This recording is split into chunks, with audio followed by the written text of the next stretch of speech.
નમસ્કાર મિત્રો, જય શ્રી કૃષ્ણ. ધાર્મિક નોલેજ ચેનલમાં તમારું હાર્દિક સ્વાગત છે. મિત્રો, અષાઢ મહિનો શરૂ થતાં જ ગુજરાતના ઘરોમાં એક અલગ જ રોનક જોવા મળે છે. નાની નાની દીકરીઓ, કુમારિકાઓ અને સૌભાગ્યવતી સ્ત્રીઓ એક અતિ કઠિન પણ પરમ કલ્યાણકારી વ્રતની તૈયારીમાં લાગી જાય છે, જેનું નામ છે ગૌરી વ્રત અથવા જયા પાર્વતી વ્રત.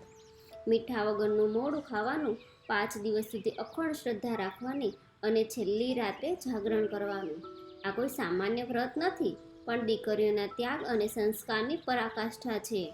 આજે આ વિડીયોમાં આપણે જાણીશું કે ગૌરી વ્રત કેમ કરવામાં આવે છે, તેની સાચી પૂજા વિધિ શું છે, તેના નિયમો ક્યાં છે અને સૌથી મહત્વનું, એની પાછળ કઈ પૌરાણિક કથા છુપાયેલી છે. વિડીયો ખૂબ જ રસપ્રદ થવાનો છે, એટલે અંત સુધી બન્યા રહેજો. સૌથી પહેલો સવાલ એ થાય છે કે આ વ્રત કોણ કરી શકે છે અને શા માટે કરવામાં આવે છે. શાસ્ત્રો અનુસાર ગૌરી વ્રત મુખ્યત્વે કુમારિકાઓ એટલે કે નાની દીકરીઓ દ્વારા કરવામાં આવે છે. આ વ્રત અષાઢ સુદ 11 એટલે કે દેવશયની એકાદશીથી શરૂ થઈને અષાઢ વદ અમાસ સુધી એમ 5 દિવસ ચાલે છે. કુમારિકાઓ આ વ્રત એટલા માટે કરે છે જેથી તેમને ભવિષ્યમાં ભગવાન શિવ જેવા સંસ્કારી, પરાક્રમી અને ઉત્તમ જીવનસાથી પ્રાપ્ત થાય.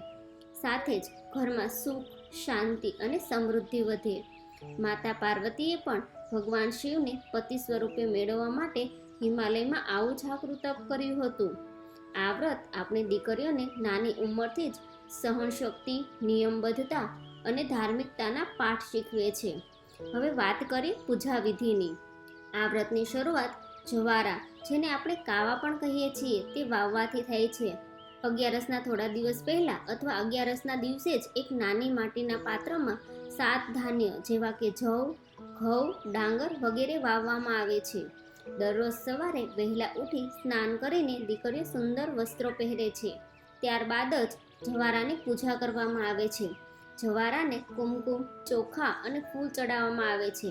તેના પર કાચો સૂતરનો દોરો એટલે કે નાડાછડી બાંધવામાં આવે છે. દીકરીઓ શિવ પાર્વતીની મૂર્તિ સામે દીવો પ્રગટાવીને સુખદ ભવિષ્યની પ્રાર્થના કરે છે.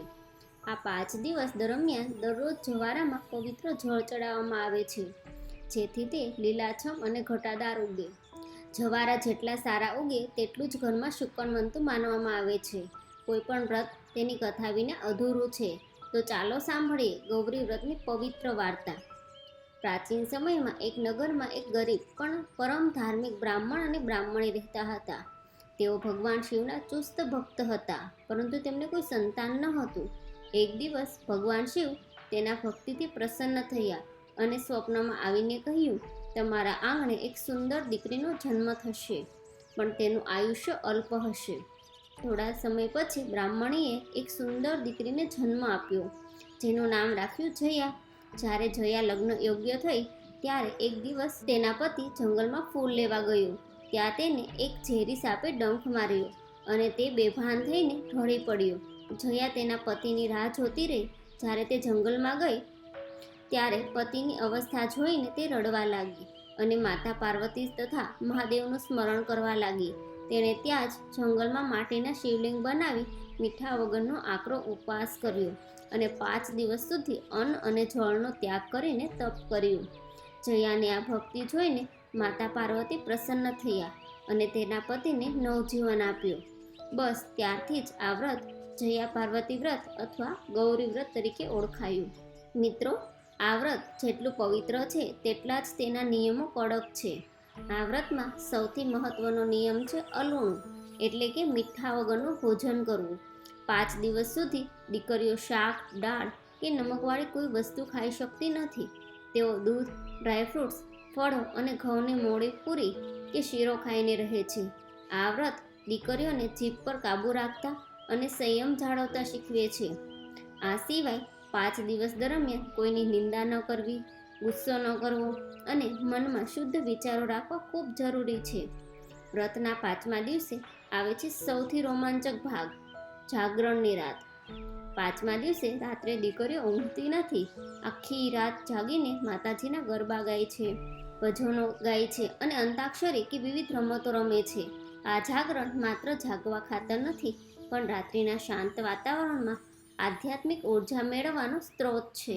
છઠ્ઠા દિવસે સવારે વહેલા ઉઠી પૂજા કરીને નદી કે તળાવમાં જવારાનું વિસર્જન કરવામાં આવે છે અને ત્યારબાદ બ્રાહ્મણ કે કુમારિકાઓને ભોજન કરાવીને દીકરીઓ પોતે મીઠાવાળું ભોજન ગ્રહણ કરીને પારણા કરે છે. તો મિત્રો, આ હતી આપણી સંસ્કૃતિની શાન સમાન ગૌરી વ્રતની સંપૂર્ણ માહિતી. ધન્ય છે આપણે દીકરીઓને જે નાની ઉંમરે પણ આટલું કઠિન વ્રત હસતા મુખે પૂરું કરે છે. જો તમારી ઘરે પણ કોઈ નાની લક્ષ્મી આ વ્રત કરી રહી હોય તો કમેન્ટ બોક્સમાં જય ગૌરી માતા જરૂર લખજો અને તેને આશીર્વાદ આપજો. જો તમને આ માહિતી ઉપયોગી લાગી હોય તો વિડીયોને લાઈક કરજો, તમારા ફેમિલી ગ્રુપમાં શેર કરજો અને અમારી ચેનલને સબસ્ક્રાઈબ કરવાનું ભૂલતા નહીં. ફરી મળીશું આવી અદ્ભુત ધાર્મિક માહિતી સાથે. ત્યાં સુધી જય શ્રી કૃષ્ણ.